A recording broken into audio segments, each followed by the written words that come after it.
Greetings and salutations. Dr. John here again today. Lovely to see you all again and hear you. But you can't see in here, darling. Fucking Christ. Okay, so the news of news. Deck of Ra, memoirs, and the initiate. A double bubble of a book. I don't know what he's had this morning. They're here. They have arrived. Given birth. My God. It's been interesting though, because I've sort of had to adjust to the new. Like, it's here, not this forward projection of when and blah, blah, blah. It's like it's fucking here, and it's quite overwhelming. So long and so many processes that you've been through to get to this stage. Indeed.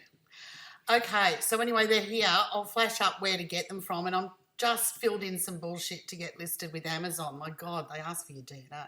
Anyway, we'll see what happens. So keeping you posted. Now, the other thing is with that is we developed some courses to go with it, because we talk about essence, we talk about Ramutet, we talk about what you can do with Ramutet. So, hey, come learn. Yeah, it puts a practical bent on the theory and information and wisdom that's in the work. There you go. So anyway, we're going to do a day experience. We're going to do a weekend experience, which adds in learning how to use the runes as sigils. And we're going to do an online one, because not everyone can get here. Exciting. Yes, it is. Anyway, more on that as we go. But, yeah, essence, you all the way back to source. Ra and Mu, when you start working with them, they're energies that do not have entropy and atrophy. They are not part of the construct. And so you can create what's not in the construct. Mm-hmm. Anyway, more on that as we go. The other thing is I was going to open the forum on the 13th of December. I fucking might still, I don't know, but I'm definitely opening it on the 30th of January, because that's when we're doing the first CLAIM EMBODY RADIATE retreat. So I'll send it out in an email. I'll put some bullshit on the bottom of the screen. Don't miss out. Okay, so Dr. John, one of the reasons I have you here is because I want to talk crystals. Well, it's great to be here again. I definitely got inspired by you, Vicky, when I began to cut crystals.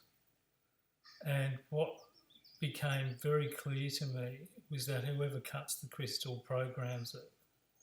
So the idea then being that in creating anything really, we want to be able to feel what we want to use the creation for. Well, what really, in creation, the artisan, part of the artisan is imbued, embedded, imprinted in the expression they're creating. So in regard to crystals, if you've got machine cut crystals, hello, what the fuck's going in there? More toward is the devas. So inside the crystals are living beings, energies, essences thereof, right? A machine cut crystal, they've either destroyed the deva, scared the shit out of it, or distorted it in some way. So one of the things we have been doing is repair, remedy and repair. Yeah, restoring the integrity to the piece. So in cutting a personal piece, the process involves connecting to the person and finding the crystal that really resonates with them and what they desire. So the connecting thing, like if I wanted to get someone for someone, but I wanted it to be a surprise, could you do it from a photo or a birth date or something like that? I can do it from a photo, from a birth date. You can even do it just by, even over the internet, you can do it if you've got a visual. Okay. An interesting aside, I taught a kinesiology workshop where several of the participants were not on the location. I sent them a crystal for their group in the town that they were, and it had the information coded into the crystal so that they would get it as if they were live in the room with me. Yeah, because people don't realise a lot of the time, you can do sessions and bullshit online, but what happens is the AI hijacks some of the energy. Don't worry about that. So, by doing that, that would have then given them like an experience like they were in the room with you, because it would have amplified your... So it has a more organic presence and feel to it. And same when the crystal's prepared, cut, programmed and polished. Well, let's go into this programming thing, because, not everyone wants your programming either, blessed be. They want their own. So, when you cut, usually you're in a state of that neutral, embodied Ramu Tet shit. So that kind of, gives you a neutral starting point, if you will. But then it's up to you to consecrate the crystal or claim it, make it your own. Connect with the Deva. Often when we're here or he cuts the crystal for someone, I'll connect with their lineage and put a Deva from their lineage in the crystal to help them with that. It's very powerful. Potent. But anyway, the other reason why I wanted him on is because one of my girlfriends, what am I going to get everyone for Christmas? They're like, whatever. It's such I hate Christmas.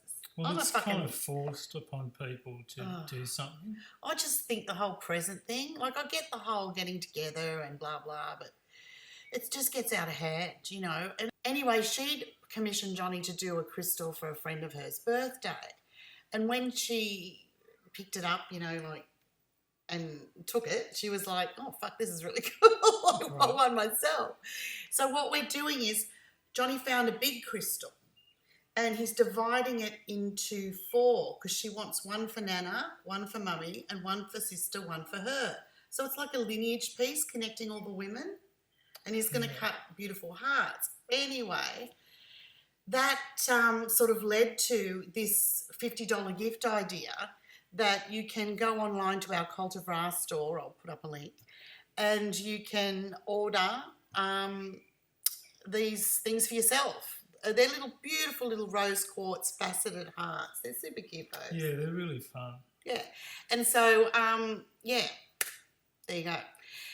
What else are we talking about? Well, as you were talking, I was feeling into what to share, and that was that... Now I've forgotten what I was going to say.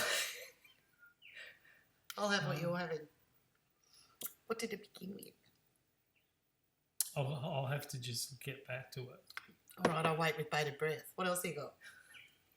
Jesus Christ. Okay. All right, well, I'm going to share a little. I'm noticing this word embodiment. They fucking killed alchemy. So here we go with embodiment. Embodiment's not a projection, people. It's not an adjective. It's a fucking verb. It's to do. It's an action. It's something that you actually experience. It's visceral. It's present time. It's not a projection. And it's not a fucking fantasy. It's not something you can intend. It's not #goals24. It's an experience that once you have, no one can take it away from you. That's why we say claim. We're asking you to claim essence, who you are outside of this fucking bullshit, the you that doesn't die. Remember, your mind and consciousness are brain 2 different things. Versus feeling. Jesus. I think, have I introduced coffee to you at all? I remember what I was going to say. Oh, okay, what is it?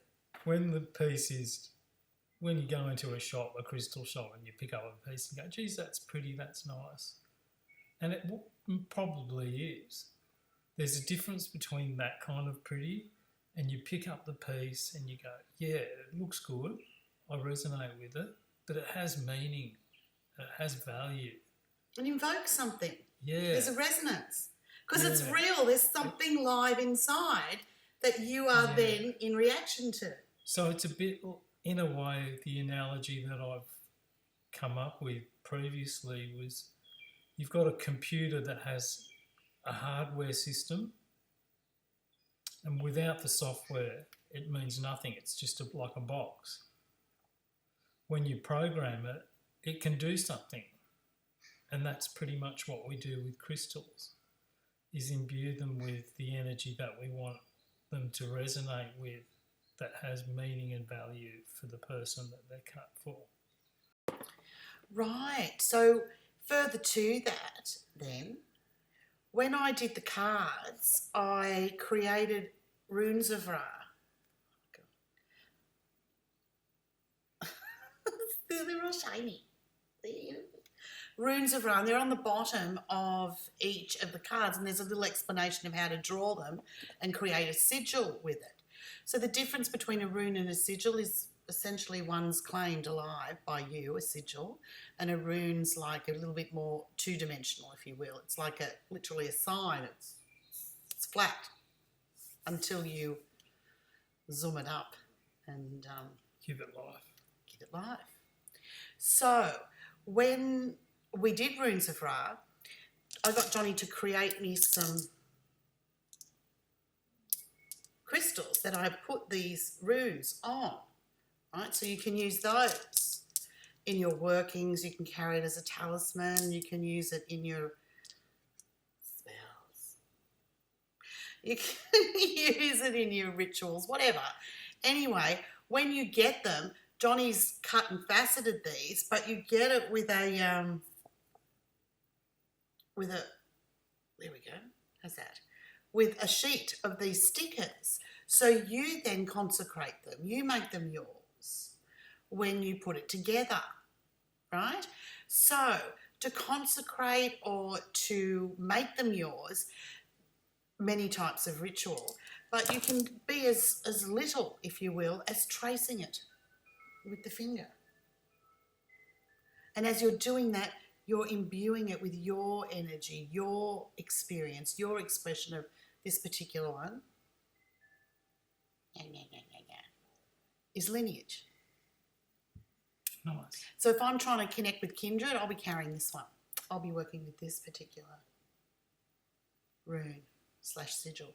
I'll be working with Mu's sigil for embodiment, like when I want to really bring shit into manifestation. So that's Mu's sigil. Anyway, it's all in the cards, babies. And that's what the forum's about, working with the runes, creating sigils, how to actually make the work yours, how to use it.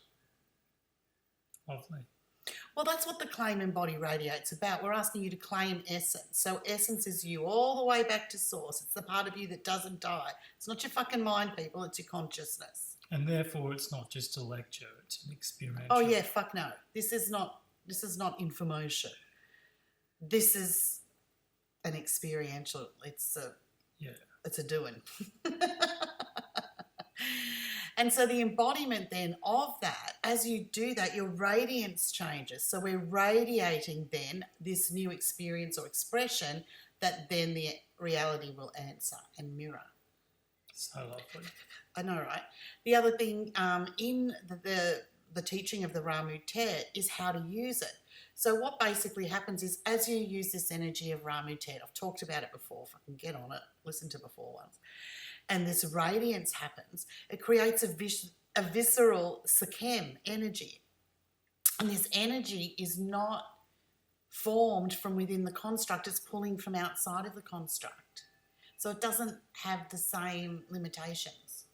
So the rules of entropy and atrophy don't exist. For those of you who missed that little piece of mumble, that was entropy and atrophy. Greatest hits.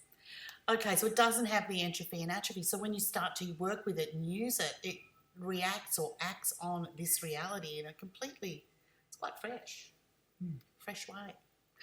And you can use it, yes, for manifestation. I fucking hate that word, manifestation. It's like a bowel movement.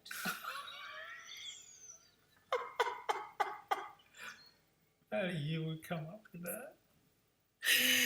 For creating what you want. How's that? Anyway, but the other one is it's really good for healing. So we add that in and we give you how to work with the Ramutet symbol, how to pull energy out, blah, blah, blah. So it's a cute little course, and it's a good setup. You know, you can go home and really work on yourself, friends and family, if they'll let you.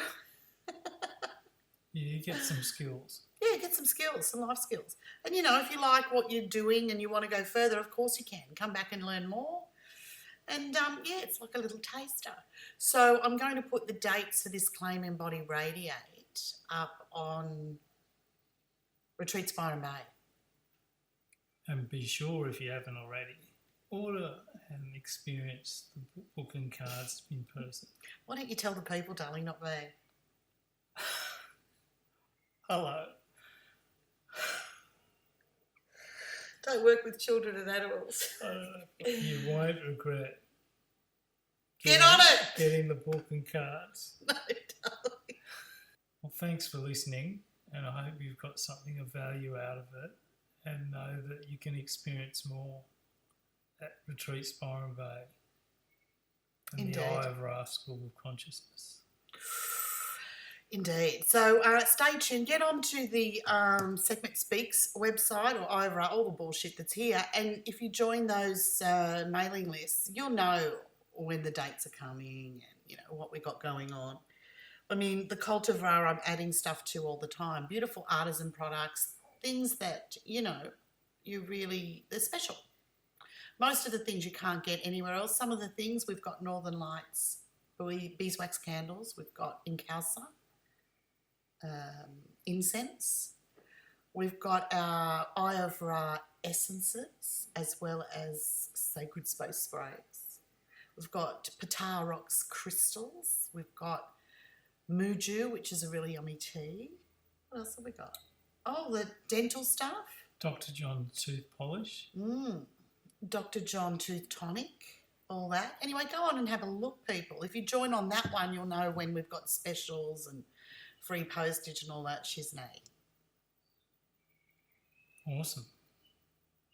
There you go. And I'm going to go and see what we can do to try and get Dr. John a little bit more fired up from the inside. Okay. Peace out, groovers. See you soon. I'm getting better. Oh, no. I'm not going to make any claims. Because this podcast was like 6 weeks. Right. Yeah, right, exactly. It's just we've been busy people and I need assistance. That's what I need. We need assistance. Yeah. Daughters of Ra, sons of Moon, get your fucking act together. We're waiting for you. Get here to Casaveras. Get on it.